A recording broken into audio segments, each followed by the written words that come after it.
Seperti yang orang tahu selama beberapa hari terakhir atau bahkan beberapa minggu atau mungkin 1 bulan lebih di Tondano ini lagi banjir. Dan sampai saat ini mungkin belum ada langkah konkret yang diambil oleh pihak-pihak terkait untuk menyelesaikan akar permasalahannya. Tahu Mina Esa Project, ini yang kita pikir. Nah, kalau orang baca di beberapa artikel mungkin yang menyebabkan banjir ada beberapa hal. Yang pertama curah hujan yang tinggi. Sebenarnya tidak bisa orang pungkiri bahwa banjir ini terjadi akibat dari akumulasi dari orang kelalaian sebagai masyarakat yang tinggal di daerah Danau Tondano. Misalnya mungkin ada masalah kesalahan kebijakan atau mungkin masyarakat yang membuang sampah sembarangan apalagi di daerah Danau Tondano. Ada juga yang bilang ini terjadi karena Danau Tondano dan sungai semakin dangkal.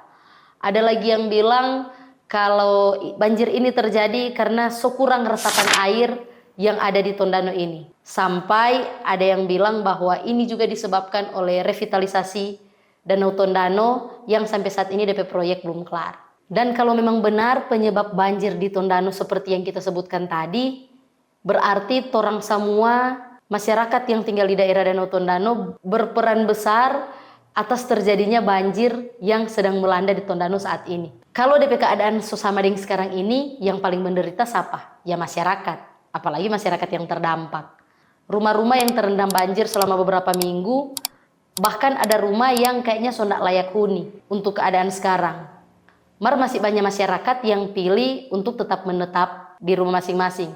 Mungkin karena memang tidak ada pilihan lain seperti mengungsi atau memang tidak ada tempat yang lain untuk dorang datangi.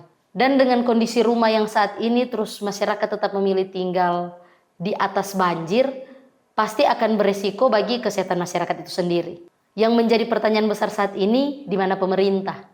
Karena selama berminggu-minggu banjir melanda beberapa desa atau kelurahan yang ada di Tondano, belum ada langkah konkret yang diambil oleh pemerintah maupun pihak-pihak terkait. Tapi memang beberapa waktu yang lalu ada kunjungan dari pihak pemerintah dan memberikan bantuan kepada masyarakat yang terdampak. Dan saat ini memang bantuan sangat-sangat dibutuhkan untuk penanganan masalah jangka pendek. Tapi mungkin yang tidak kalah penting sekarang adalah langkah apa yang harus diambil oleh pemerintah maupun pihak terkait untuk menyelesaikan DP akar permasalahan. Nah, setelah beberapa minggu banjir di Tondano, akhirnya kemarin pemerintah maupun pihak-pihak yang terkait mengadakan pertemuan. Dan mungkin keputusan yang dorang ambil dari pertemuan itu buka pintu air yang ada di Tonsea. Mungkin juga kebijakan itu diambil karena desakan dari masyarakat. Kalau orang baca di sosmed banyak masyarakat yang mendesak pintu air yang ada di Tonsea itu dibuka. Nah, yang jadi pertanyaan sekarang, apakah dengan dibukanya pintu air yang ada di Tonsea akan cepat menyelesaikan masalah banjir yang terjadi atau malahan menambah masalah baru yang lain? Dan mungkin memang sedikit banyak ketika pintu air yang ada di Tonsea dibuka pasti membantu. Tapi kalau orang pikir lebih jauh lagi, apakah ada langkah lain yang harusnya diambil oleh pemerintah maupun pihak terkait untuk menyelesaikan akar permasalahannya?